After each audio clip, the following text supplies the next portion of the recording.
Good evening. On behalf of the Faculty of Public Administration, we welcome you all to today's teleconferencing session, that is Introduction to Public Policy. Along with me, we have here Professor E. Vayunandan and also Dr. Durgesh Nandini, and we all will be discussing the vital aspects what composes of public policy. We have two sessions today. The first session is from 5 to 5:45 and the other session will follow from 6 to 6:45. And in the initial session, the first session, we will be discussing basically the concept of public policy and also the significance as well as the genesis of public policy since times until today, how it has come to the present shape. We'll also be following this discussion with Dr. Durgesh Nandini taking up the vital aspects, the important aspects or phases of policy cycle as what constitutes policy cycle from formulation, implementation, monitoring, evaluation to revising or re-examination of a policy. So these two aspects will be covered in the first session, and in the next session we'll be in fact talking about or discussing about the various models in public policy making process. I request now Professor E. Vayunandan to initiate the discussion with the concept and significance and also the genesis of public policy in India. Thank you, Dolly. Actually, before I talked about the concept and the evolution of policy, as a student of public administration, I think we should also know what is the domain of the public administration in the context of policy. So when we look into the public administration, I think public administration is to be studied as a part of political science initially, but it is because of the intervention of Woodrow Wilson through his famous essay that he has separated the public administration from political science. The basic the logic behind the Woodrow Wilson contention was that political science was more towards the state, the sovereign power, the making of constitution. But the real aspect, how to put this in operation, was the duties of the political scientists felt that it was the duties of the clerks and there is no need to study. So in this context, he felt that it is also having equal importance like making of constitution. That is what he says. He makes a famous statement: running of constitution is as important as making of constitution. Why I am trying to give this genesis? Because there is a important aspect here, the policy making and policy implementation. Then later, he also known for a dichotomy, politics and administrative dichotomy, because he belongs to that time where there was a spoil system in prevalence in America, where the people, the party which comes to power used to only take those people who are the party supporters in what we understand in the administrative positions. Then, in this process, he felt that politics and administration should have a dichotomy. What we understand is that politics means here the political executive. He should be involved in policy making, and whereas the public administrator should be involved only in implementation. So that is where he brings a dichotomy, that politics and administrative dichotomy. So when we see the earlier definition of public administration, we come across that like Woodrow Wilson, when we take the definition of Woodrow Wilson, we say the enforcement of law. It's a law is nothing but public administration. Later when we come over then we come across L.D. White. He says that it is nothing but fulfillment of public policy. So the word public policy we come across when later, not so when Woodrow Wilson defines, he says only talks about law. Law is one of the important aspect of that at that point of time, the state, that regulatory administration. But later, when we come to the L.D. White, he talks about enforcement of public law, public policy. Then when we say what is policy, he says that even cleaning of a park or treating a sick child or delivering a letter or giving licensing for use of uranium, all this constitute public policy. So till then we try to understand that public administration is nothing but something to do with the enforcement of law. But we all know that because when Woodrow Wilson was trying to define, at that time the population is less and there were, I mean the state functions were also not that much. But later, and we find the lot of democratic governments coming into larger in various nations at various stages. Naturally, the needs and demands of the people also increase that. So if to address these needs, we have to come out with a policies. So that is what we understand that L.D. White tried to talk about policy. Then other thing which we come across is that whether public administration is involved in implementation or also formulation of policy. Then later we also find that it also plays a very important role in policy formulation. So why it plays an important role in policy formulation? No doubt, even in any democratic setup, the policy formulation is the domain of the political executive. But we all know that political executive may not be having that kind of information or expertise.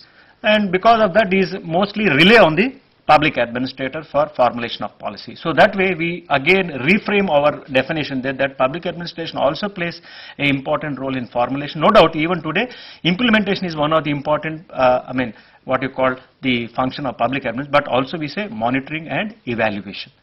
So in the process what we understand that even at times there were value and facts, facts and values dichotomy, because the people were very anxious at that point of time to call public administration as science. If so, they thought that if we involve in values which are pertaining to policy formulation, so we may not be contributing to science of public administration. So they were confining to implementation, so factual, the means, that is means and ends. Ends are mostly values which are the domain of the political executive. But later we realized that no, it is also involved in policy formulation. So why I want to discuss all this, because we have to understand what exactly is public policy. Now coming to when we talk about the public administration, it is not only implementation but also involved in policy formulation. But then coming to one of the important aspect, what is policy?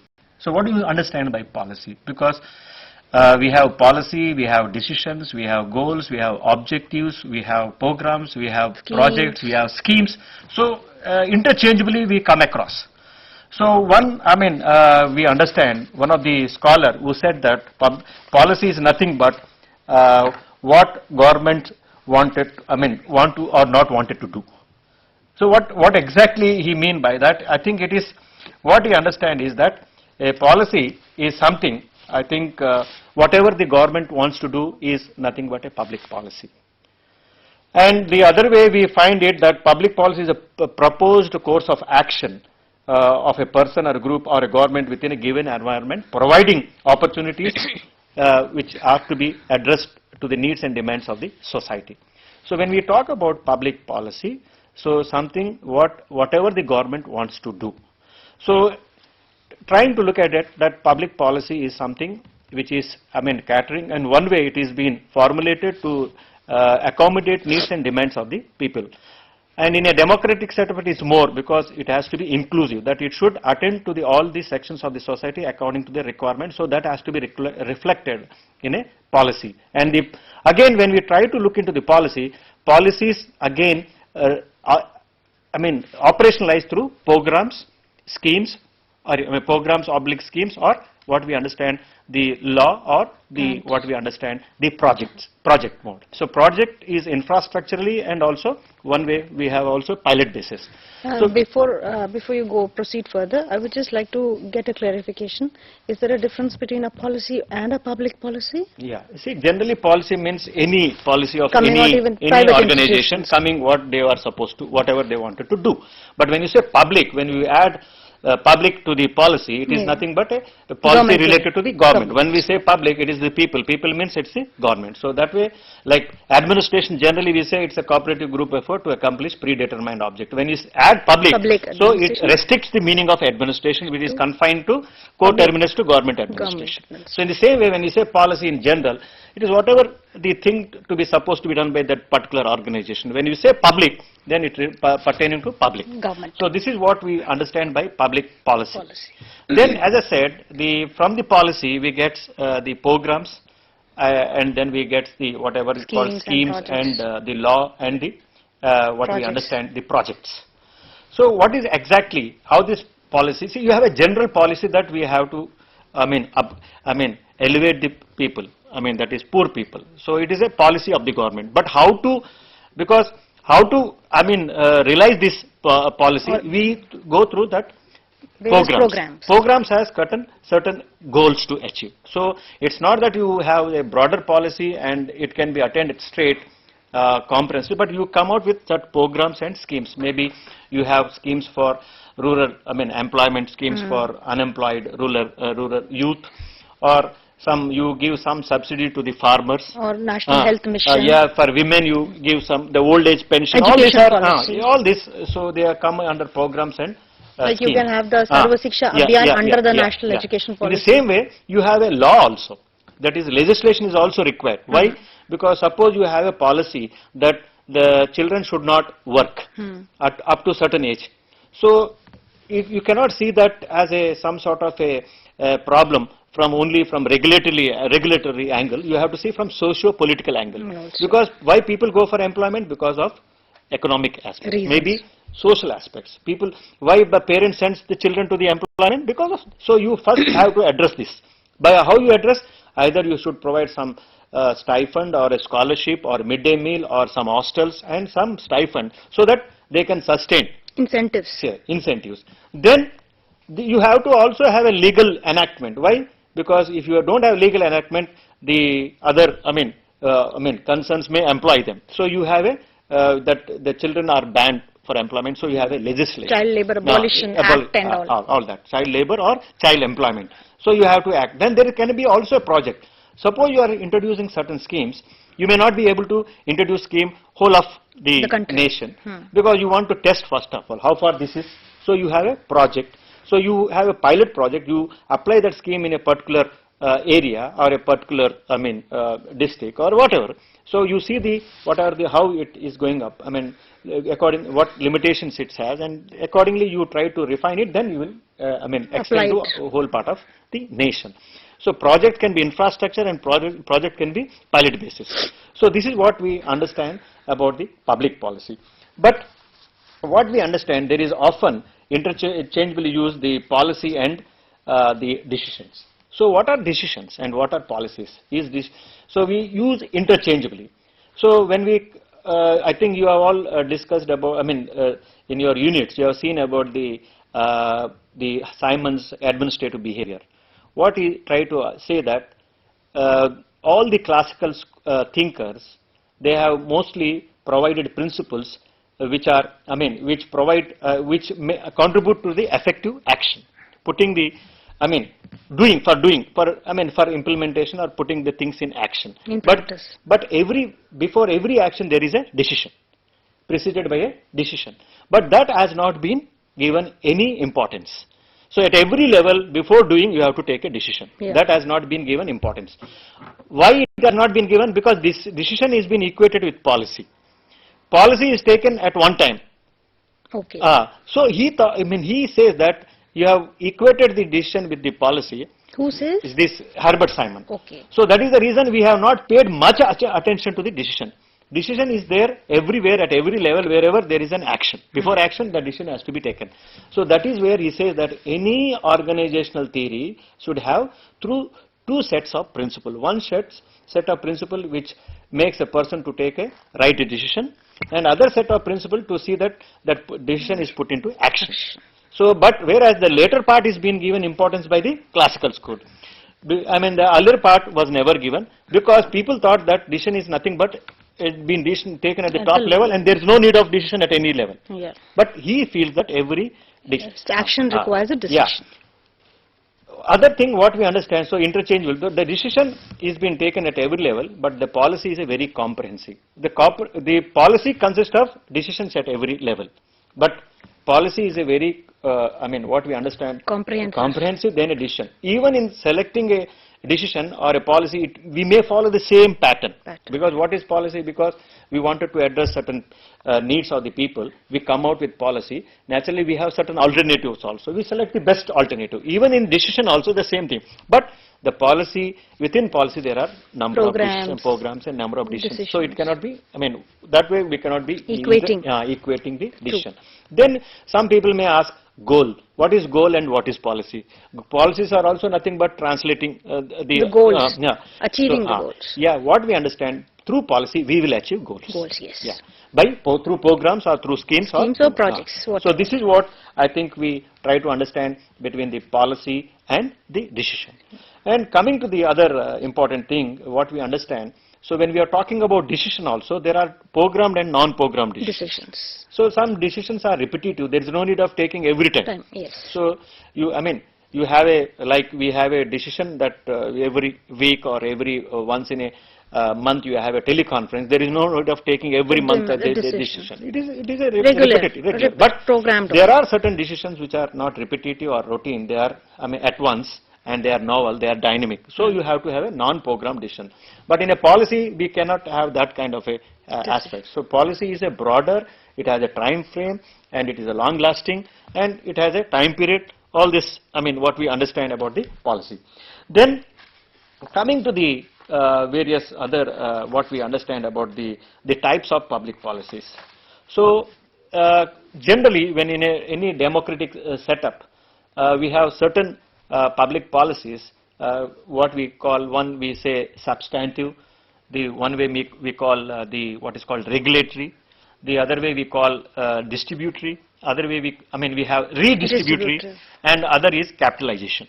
So these are the common types of public policy available mostly in a developing democratic societies. So when we say substantive, it is mostly related to socio-economic development. The policies relating to socio-economic development are what we call substantive. Then regulatory, I think regulatory has two ways. One is regulation relating to various law and order or trade or business activities. So today you say regulatory. So we have a different type of regulatory. Not only law and order and revenue also can be put in regulatory, the old traditional way of putting the regulatory. Earlier we called regulatory administration. Yeah. So when we say regulatory administration, we used to take two into consideration. One is law and order and revenue collection. But nowadays, because of the globalization, public-private partnerships, we have to do different kinds of. Still, we are emerging. So when we had a regulatory commission by the Americans, when first regulatory commissions were set up by the America, that time was because they believe in private initiative. So they want to undertake the public regulation of the, control of the private interest in the context of social interest. So they started regulatory commission to see that. So that regulatory commission is to, what we understand, used to perform the role of quasi-judicial, quasi-legislative and administrative functions. But today, apart from the traditional regulatory policies relating to revenue and law and order, we have a regulatory, what we understand, because now we feel that both private and public should work jointly and come in collaborate collaborate at the two levels, at competition level providing equal level playing, and at the partnership level you have to regulate. So that way, that is what is. So various other things regulating, even the policy relating to stock market, we have a regulatory mechanism. So that also a policy has to be emanated. So they are, it's a very wider term in regulatory. Then when you say distributory, I think we have to policies which are meant for specific segments of the society. So we have like India is the best example. We have different sections, society, and according to their need, according to their demand, you have to distribute.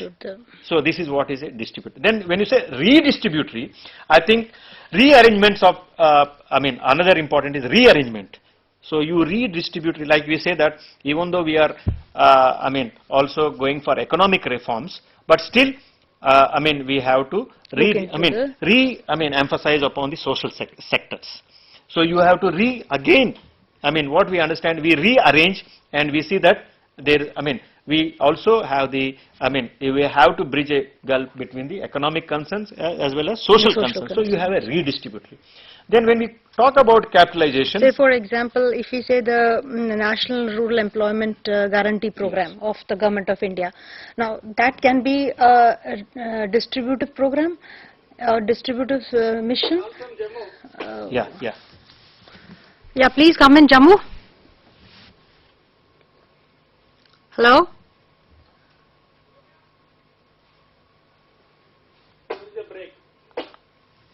Okay, we'll carry on with that. Yeah. So whether that can be called as a distributive it's policy? a redistributive policy. because you are, coming back and it's not distributive.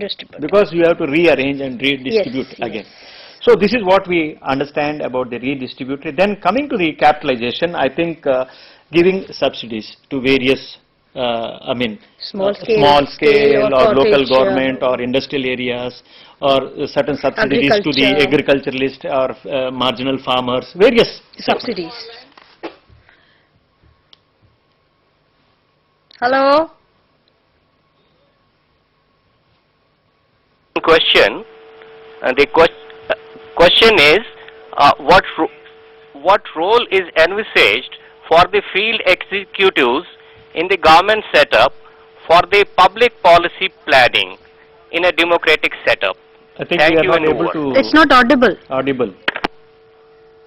Okay, I think when we are talking about capitalization, all the subsidy is given at all levels, whether it's in a setting of an industry, declaring a industrial zone so that to attract industries, or individually giving a subsidy to the farmers and agriculture products also. Products also. And so helping them to buy and subsidies or building for seeds, up fertilizers. For maintaining sanitation.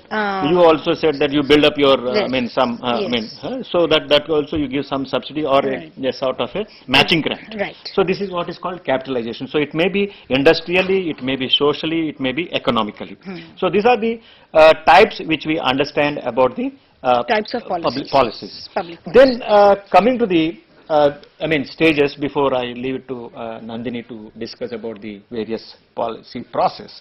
I think what we understand is the first stage of a policy is the formulation. So naturally, what to formulate, why to formulate, and what we have to take into consideration. Because policies, see earlier, it is not simply formulation of policy. What really constitutes policy? Why we need policies? So that has to be first of all. So that is why the policy sciences kind of a sub-discipline has come emerged. So that is the importance. So earlier, people never thought that policy is such an important. Yes. Then we have what is called the policy education. Once they formulated, you have to educate the people at what levels. So like you have said, you are talking about national rural employment. First of all, you have to educate who are the beneficiaries, what is the benefit of that policy or a program. So first of all, and the second is the education. If you don't educate, people don't know what are the policies and what programs emanate of that policies or the schemes. So first of all, the second is important is education. And the other most important is the implementation, because we feel that in policies are well formulated, out of which good programs comes out, schemes comes out, but only unfortunately they are not effectively implemented. So when you have the next stage is monitoring. So whether these things are going in the right direction or not, and ultimately is the evaluation. So the process that you have said starts from the very conceiving of the policy, the designing of policy, the formulation, the implementation, the monitoring, the evaluation, the revision also based on that monitoring and evaluation, the feedback, the communication which we get it from the receiving or the targeted groups and all.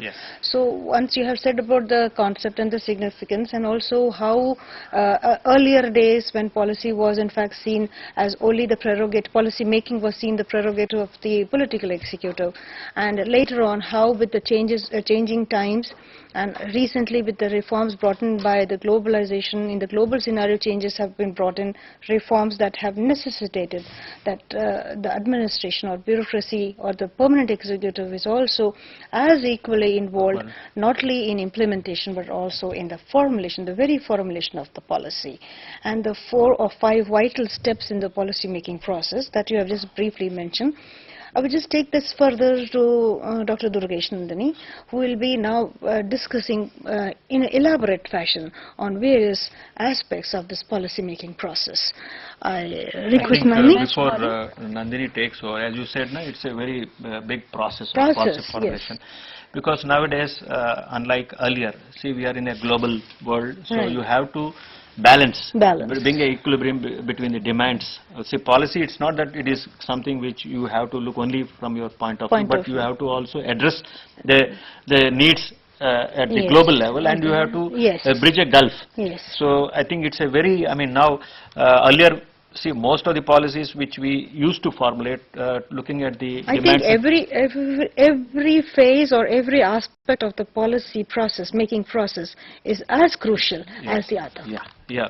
Implementation requires the implementation of the very policy objectives. But how to derive these policy objectives is also one of the crucial tasks for the policymakers and the policy analysts. Yeah. So let us in fact hear more from Dr. Nandini. Thank you, Dolly. Yes. Here I would like to say that as we have received one call from Jammu, is there any student or students from Hindi medium and they want to hear in bilingual language, kindly contact us and inform us. We want to know whether they are hearing they want in bilingual language. Thank you very much. So as my colleague Professor Vayunandan has already discussed, and basic concepts are very clear, that public policy is here in India is not the role of political leaders only, but administrators are also involved in that, and these days non-governmental organizations are also contributing a lot. When we are sitting and making policies in the Planning Commission, at that time we find concerned experts, non-governmental organization representatives, political leaders and administrators too. First of all, we will discuss the policy making. So when we talk about policy making, it's not only that we are going to an organization where people will sit, discuss and they will finalize the policy. However, so many stages are involved in that. And nowadays we are concentrating on making policies from the grassroots level. Gram Sabha is equally involved in that affair. And when we talk about policy making, first stage is identifying the problem. First of all, we want to know on which issue or which subject we have to make policy. For example, we take pollution control, which is really very important, and these days we are doing a lot of, there is concern for this important issue. And when we discuss this issue that yes, we want policy on pollution control, at that time we want to see what we are talking or what we exactly want, whether we want to control pollution in the river. Suppose we take the example of Ganges pollution in Ganga river, I will say. So for that particular purpose, we have to see this pollution is coming from which place, either through industries or people. Then later on we will reach to the conclusion that which type of alternatives we want to make policy to remove this type of pollution. There can be so many alternatives. First of all, we can say that administrators will work for that, or government will make all the necessary arrangements to remove this pollution from the river. That will be the first alternate.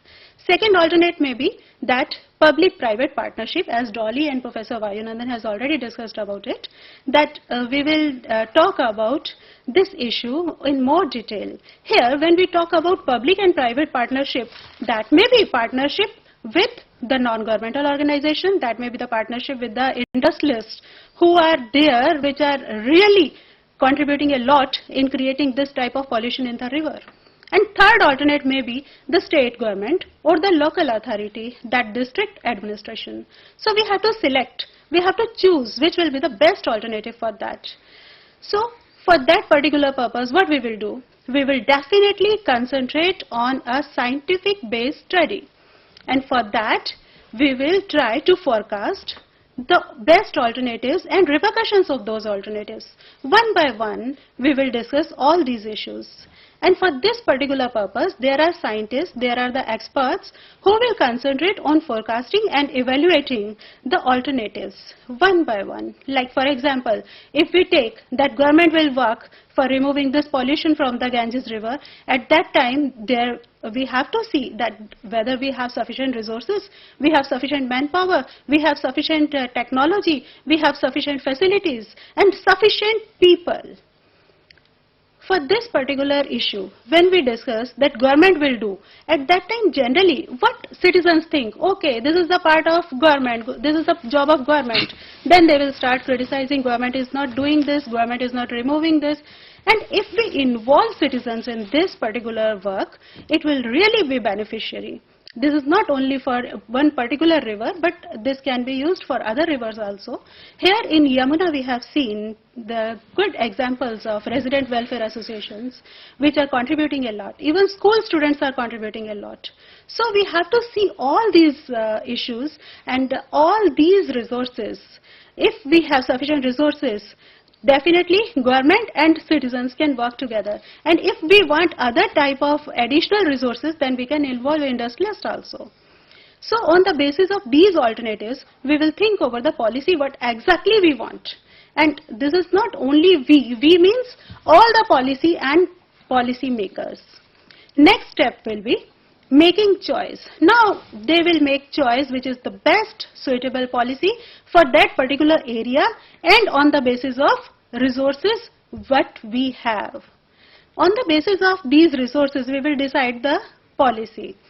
Here I will like to tell you, as I am discussing about the role of non-governmental organizations or I am talking about citizens' participation, I have seen a good study in Latur, where non-governmental organization is involved in garbage collection. And Professor Vayunandan has also studied in detail.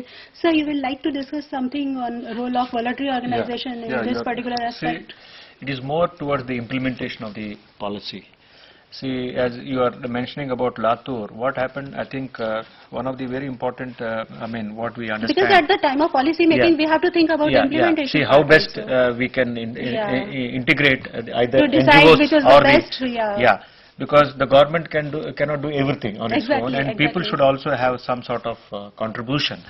But there are, at some areas we have people who are involved, in some areas we have the non-governmental organization. I think Latur is one of the best example which has been provided in the implementation. One way we say it's what we understand that I think garbage collection is we all know that we all have a general feeling that it is not being taken at proper time, nor it is collected.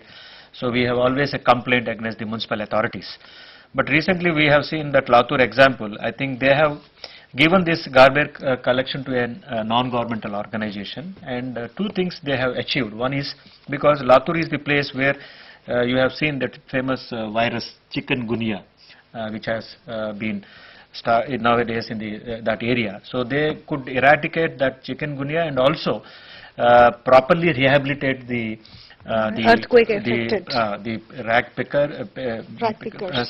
pickers impact, and also the health of that particular area has also been properly maintained. So the example they gave was that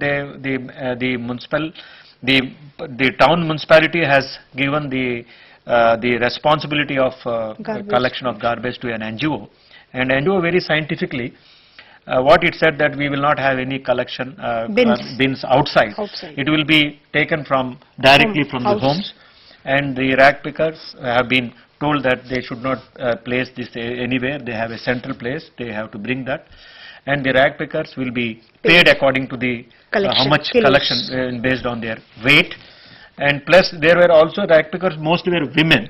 And they were told that the women, for women their children used to also help them, but the NGO thought that the children should concentrate in their studies, so they were being provided schools, and the women were told to collect the garbage in a more scientific manner, and also they were also being given all the hygienic how to maintain it. Plus whatever the manure comes out of it, because you all know that segregation, doing after segregation, got that also they became a part of, they have also become some sort of a shareholders in that. In that way, they started earning good, plus their children went on schools, and the men folk were never used to help them, they were mostly drunkards, though were also rehabilitated, they were put in the job to segregate this garbage. And plus, the other important thing, the town environment was kept clean, and because of that, the chikungunya which was prevalent earlier was also eradicated. So number of things have been done with a simple involvement of one way we can take in the implementation. How the stakeholders can be brought in. So the health, the stakeholders, everything has been, that is what I think recently it has been given a good example, how if you involve the community and NGOs have a greater role. That is what they are the real facilitators. So that is what I think Yeah, that's very right. Actually, as I was discussing about the selecting the best possible and best policy for implementation, and this is really a good example in that context, because at the time of policy making we have to concentrate on implementation part also, and the area where we are going to implement that particular program. Suppose there is a state where we don't have tribal population, then we will not concentrate on those programs which are related to the tribal development. So next stage is definitely implementation, when our policy is ready and we have sufficient funds, and then our administrators start functioning on implementation of that particular policy. At that time again we have to take care that everybody should be involved in this implementation work, so that we get the proper reward. That means we achieve the objectives, desired objectives. When we talk about the outcome, we say, okay, what's the outcome of this program, this policy? As earlier Professor Vayunandan has already discussed about the program, policy, and he said project. I will give you good examples of this. When we say project, there is a good example of Gujarat Gram Heart, which they constructed in Ahmedabad. This is a very successful example. They have selected the beneficiaries from below poverty line. They have a list of beneficiaries. They select the beneficiaries for 15 days, and after that then next persons are involved in that particular job. This is really enhancing their capability and their income generating resources also. This program is so beneficial that the government has decided to implement it in all the districts. So they are starting with other districts also. This is like an example of project. Now I will give you an example of a program. When we talk about, as my colleague Dolly discussed about the National Rural Employment Programs, which is now National Rural Employment Guarantee Act, where we are giving 100 days employment to our beneficiaries. So these people are really involved in the lean period, I will say, when they are not getting employment anywhere. So they are involved in that particular program, and they are working, suppose it is a good example of making a pond in the village, or like in other programs, they are involved in construction of houses for below poverty line. They are involved in such type of functions, and they are getting good resources for that money in return of that, and this is based on the family unit. This is the example of program. Now I will tell you that when we are implementing these programs, as I have already discussed, that program relating to pollution, or we have this program of employment generation, at that time if we depend upon only administrators, then I am sorry to say this thing, that may not be a wholehearted attempt, that may be haphazard, because local community knows better the ways and to get the real work done. They can mobilize the resources also. So for that particular purpose, we have to involve the community, we have to involve the citizens of that particular area and non-governmental organizations also, so that we can achieve our objectives. When we say to achieve our goals and objectives, we have to concentrate on outcomes. We say, what are the policy outcomes? Whether we have achieved the policy? Of course. We have achieved our targets? Of course. We have achieved our output. What's the output? We were supposed to construct 200 houses in the village. We have constructed, yes, of course, we have constructed 200 houses. That is our output. But when we say, what is the outcome of policy? At that time we have to concentrate on what target people are getting the facilities, whether they are happy or not, what's the effect of that particular program. Like we have already discussed the example of Latur. Now I will give you another example of Latur. When there was an earthquake in Latur, after that there was rehabilitation program, and government constructed the houses for the affected people. But people don't like those houses because they were not as per their requirement. Then NGOs were involved in that particular work and they designed the houses as per the requirement of the local area. And that program was very useful, very beneficial, and everybody was very happy. That was the real effect, I will say. That was the outcome of that particular program. So this is the difference between outcome and output. So implementation is very effective when we monitor this particular implementation. We are monitoring the implementation of programs, but who are the real persons in monitoring? Of course, administrators are involved in that. When administrator who is implementing that program, he is involved in monitoring, do you think that he can do justice with that? No. No. So that is what we nowadays we are Of calling course, social audit. of course. Now we have seen, as I have already discussed about that Gujarat example, non-governmental organizations are also linked. They are associated for this monitoring work.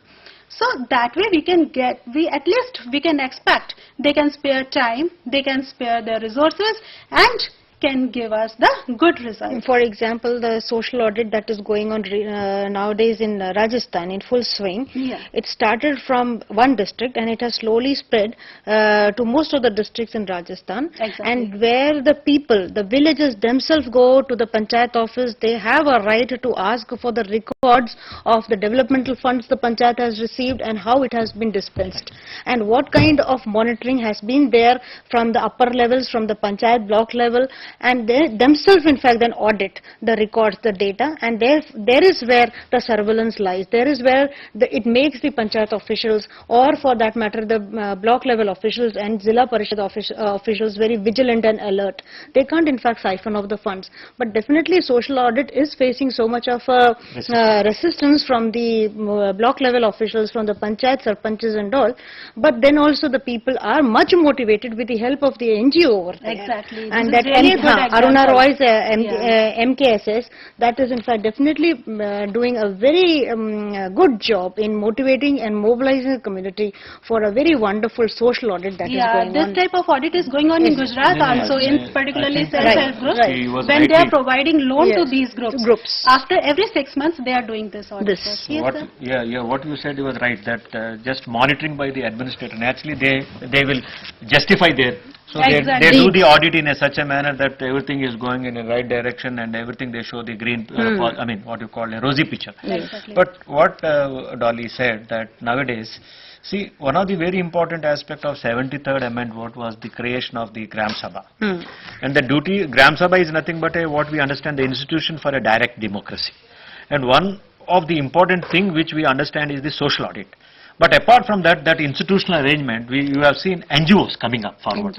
And the persons who are recipients, they can also do the Auditing. Yeah. Exactly. You are the member, you are the beneficiary of that program. What is that, rural employment. So you form a group and find out and do it. So that way, it has become very, I mean, good thing.